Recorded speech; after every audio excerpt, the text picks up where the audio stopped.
sont mes propres cousins. Ils habitaient très proche de l'air liquide.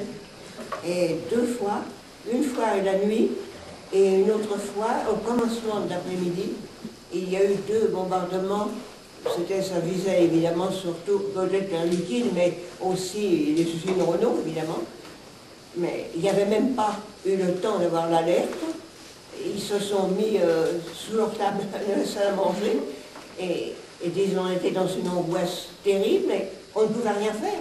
On entendait toutes ces explosions autour de nous et puis ça a recommencé donc quelques mois après.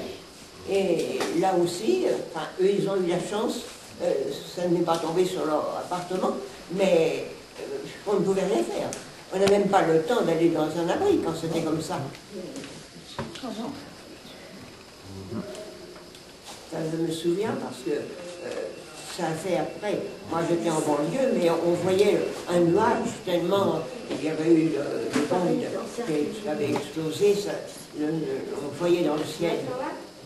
Là vraiment, il faut bien se rendre compte qu'on n'avait pas le temps. Il y avait l'alerte des fois, mais on n'avait pas le temps de se rendre. Il y avait d'abord les abris à Paris, c'était dans le métro, on nous faisait descendre.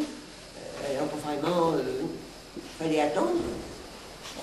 Et dans 6 ans, ce coup-là, c'est peut-être pour moi.